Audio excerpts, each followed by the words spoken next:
Welcome to our vibrant network of governance, risk, compliance, and cybersecurity leaders. We share cutting-edge insights, best practices, and innovative strategies to empower professionals in navigating the dynamic cyber threat landscape.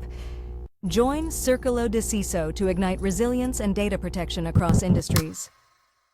We're continuing our discussion on DORA, and I have my special guest, Kavitha Srinivasulu, continuing to give us insight in terms of how to implement DORA in our own organizations.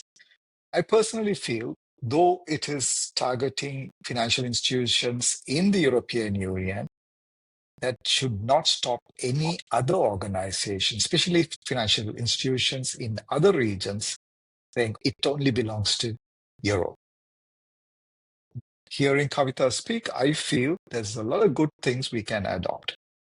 I would also say it might be a good idea for organizations to look at DORA, because somewhere in the ecosystem, you might be part of it. So when you're talking about third party, your core business may not be finance, but you're probably providing support.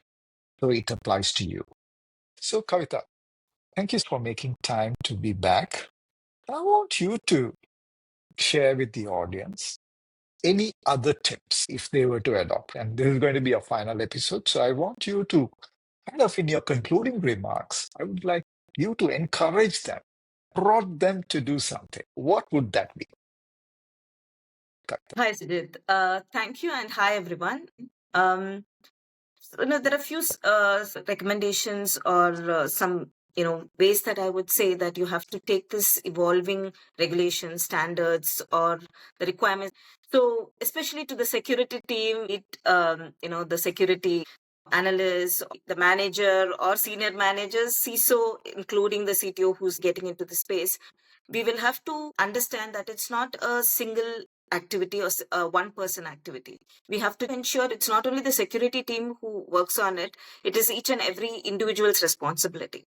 When we reach out to the project teams or to the lines of business, the first thing that they come with to us is, we are not working on anything critical. We are not critical to the organization. Why are you, forcing us to do this? Each and every, be it a fresher or an experienced person, also say, I just work in a laptop. There is nothing that critical that I stored in that. Why are you forcing me to do the security trainings and security awareness? That would be the question. I'm sure Absolutely. Each and every one of us would have heard that.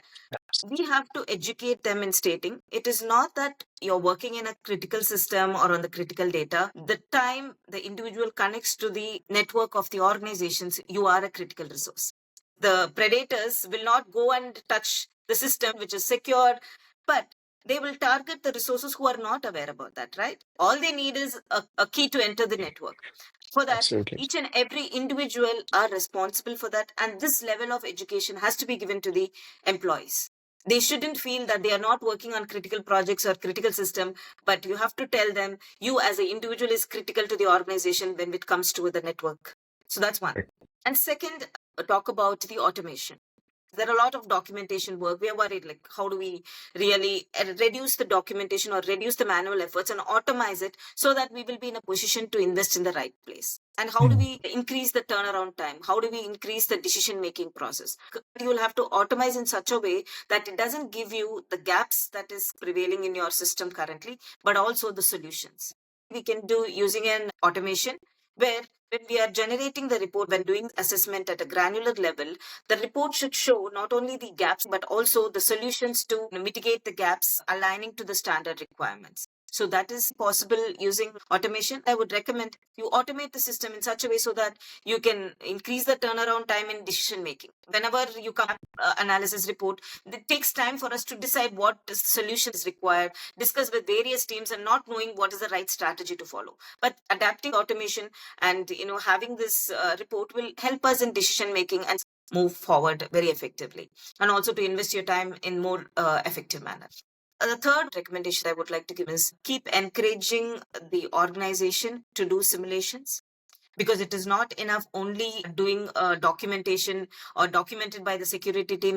It is very important that we test, simulate, and ensure to check how resilient are we. For DORA, they are looking for the resilience, operational resilience of the organization, and not the compliance of the organization, right? If being compliant and being resilient has a, they are two independent Two and they are words, yes, different, right? So we shouldn't absolutely. mistake that DORA compliance means we are just trying to comply to the DORA regulation like we do for other standards. This is not compliance. Beyond compliance is the resilience that the regulators are looking for, right? So please do simulations, specifically the penetration tests, as I already called out. Not just identifying the false positives is important, but how we foreseeing the risks in the system proactively and getting it mitigated before it ends up in an incident. That's very, very important. So please invest your time on doing the simulations and testing, which will help the organization to be more resilient.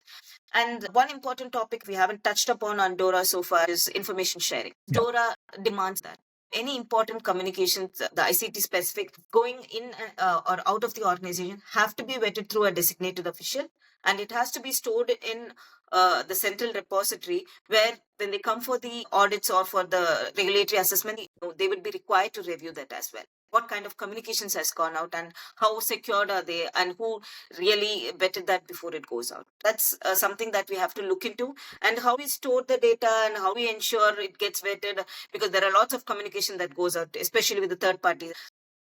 So that's when the automation comes into picture. Building a module, an information sharing module, there are lots of tools and applications available to do that, in-house or external. You have to really explore that, automate information sharing activity so that we'll be able to record it also and will be available when there is an assessment. How and why this information sharing brought into attention in this DORA is there is mostly due to the phishing emails. The phishing scams happening globally and developing day by day. But if we have to avoid that, we'll have to ensure we are communicating to the right team, to the right personnel is appropriate. So they want this to be taken serious and getting vetted by a designated official to ensure the communication that goes out and in are authorized and there is no unknown communication that happens within the organization. So we will have to give the equal importance to the communications that we do. So these are some of the points that I would like to highlight, Sujit. Absolutely. You made it very clear. This is going to be a massive cultural change because the way people deal with data, so this will have to be looked at.